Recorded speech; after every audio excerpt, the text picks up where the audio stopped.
मातृभूमि न्यूज, मातृभूमि की आवाज, मातृभूमि के लिए। સુરતના મોટા વરાછા વિસ્તારમાં આવેલા ગજેરા કમ્પાઉન્ડમાં કરણ જાદુગર તેમના અદ્ભુત શો સાથે હાજર રહ્યા. બાળકો હોય કે વૃદ્ધો, દરેક લોકો તેમની કળા જોઈને આશ્ચર્યચકિત થઈ ગયા.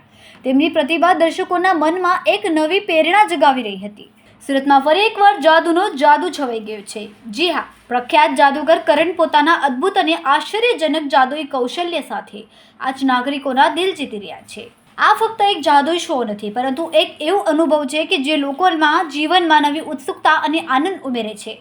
જો તમે હજી સુધી કરણ જાદુગરનો શો જોયો નથી તો મોડું કરશો નહીં.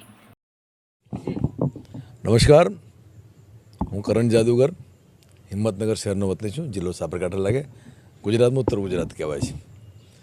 સુરત શહેરમાં હાલમાં મોટા વરાછામાં નદી કાંઠે ગજરા કમ્પાઉન્ડમાં શો ચાલુ છે. મારા સરસ પ્રતિસાદ છે, સારા વ્યક્તિઓ છે. સુરત વિશે કંઈ કહેવાની જરૂર નથી કે સુરત કેવો છે. સુરત રિયલમાં ખરેખર ખૂબસૂરત છે.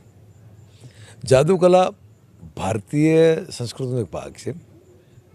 આજના આધુનિક જમાનામાં ટીવી, સિનેમા અને સોશિયલ મીડિયાના જમાનામાં આ એક એવું માધ્યમ છે જે ફક્ત પરિવાર સાથે બેસી જોઈ શકાય છે. બાળકોને ગમે, મા બેન દીકરીઓને ગમે, વડીલોને ગમે. જાદુ એક ભ્રામિક શબ્દ છે, બધાને ગમે. અને રિયલમાં ખરેખર જોવા જઈએ તો જાદુ, મંત્ર, તંત્ર, મેલીવિદ્યા, ભૂત, ભુવા, ડાકણ આવું કંઈ હોતું નથી ને માનવું પણ નહીં જોઈએ. એક કલા છે, મનોરંજનનું માધ્યમ છે, પેટ રડ્યું છે. રહી વાત જાદુઈ કલાની, તો જાદુ કલામાં સરકાર ઘણી બધી સુવિધા આપે છે અમને. એક તો પહેલાં અમારે જીએસટી નથી લાગતું, અમારે પરમિશનમાં તકલીફ નથી પડતી. સિવાય સુરતમાં આમ હું બી લઈ આવી જાઉં પરમિશન લેવા. એક સુરત જ હમણાં આખા ગુજરાતમાં સુરત એવું સ્થળ છે જ્યાં પરમિશન વધારે પડતી તકલીફ પડે. બાકી ગુજરાતમાં મહાનગરમાં અમદાવાદ, ગાંધીનગર, વડોદરા, રાજકોટ, ભાવનગર કોઈ શહેરમાં આટલી તકલીફ નથી પડતી. સરકારશ્રીને વિનંતી છે કે આમાં થોડોક લીબડર થાય, એટલી અમારી વ્યક્તિગત વિનંતી છે. બીજું, દરેકને મનોરંજન જોતું હશે. ગુજરાતમાં નહીં, મેં આખા દેશમાં શો કર્યા છે. મેં જમ્મુથી માંડીને તમિલનાડુ સુધી શો કર્યા છે. જાદુ એક એવો શબ્દ છે જે તમામના મગજમાં ભ્રમ પેદા કરે છે. આકર્ષિત શબ્દ છે. નાના બાળકોથી માંડી મોટા વ્યક્તિ સુધી બધાને જાદુ ગમતું હોય છે. મોટો નેતા હોય કે મોટા સામાન્ય વ્યક્તિ હોય, એને પણ જાદુ શબ્દથી પ્રેમ હોય છે, લાગણી. અમને જાદુ ગમે. લગભગ 38 વર્ષથી આ ફિલ્ડમાં છું. 30 વર્ષથી હું પોતે શો કરું છું.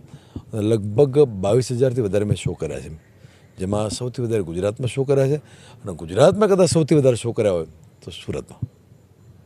સુરત એક એવું શહેર છે કે જ્યાં કોઈ પણ કલાકારને પ્રોત્સાહન મળે. નાનો કલાકાર હોય, મોટો કલાકાર હોય, સારામાં સારું પ્રોત્સાહન મળે છે. બસ એક જ તકલીફ છે, થોડીક પરમિશનની સુરતમાં તકલીફ પડે છે. એવી સરકારશ્રીને અમારી વિનંતી છે કે આમાં થોડા લિબરલ થાવ, એ અમારી વિનંતી છે. બીજું આ વર્ષે તમે શું નવું લાવ્યા છો? નવામાં એવું છે કે એક તો હું હાથીની જગ્યાએ ઊંટ ગાયબ કરું છું, કાર ઉડાડીને ગાયબ કરું છું. તદુપરાંત ઘણા બધા નવા પ્રયોગો છે. સાથે હાસ્ય વધુ છે, પારિવારિક કટાક્ષ, પારિવારિક મર્મ. મજા આવે છે લોકોને. શું મેસેજ આપવા માંગો છો લોકોને? મેસેજ એવું આપું છું. મેસેજ તો હું શું આપું, મેસેજ એવું છે, પરિવાર સાથે રહો, દેશ સાથે રહો, સમાજ સાથે રહો.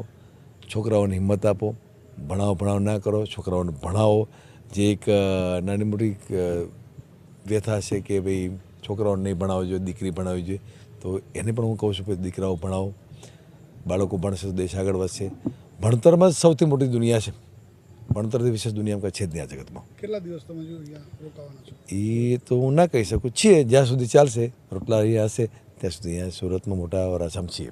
કેવો પ્રતિસાદ છે લોકોનો? સરસ છે. સંખ્યા ઓછી વધતી થયા કરે. લગ્નગાળો છે, સ્કૂલો ખુલ્લી છે, તમામ પેરેન્ટ્સના ખર્ચાઓ વધતા જાય છે. સમાજમાં રહેતા હોય છે, પરિવારમાં રહેતા હોય છે, લોકોના ખર્ચા વધતા. છતાંય જે પ્રમાણે લગ્નગાળો છે એ પ્રમાણે અમારી સંખ્યા વધારે છે. રોજ એક શો હોય છે, દર રવિવારે. ખૂબ જ ટૂંકા સમયમાં માતૃભૂમિ ન્યૂઝ OTT પ્લેટફોર્મ અને મેગા સિટીમાં કેબલ નેટવર્ક સાથે જોડાઈ જશે. તો જોતા રહો માતૃભૂમિ ન્યૂઝ.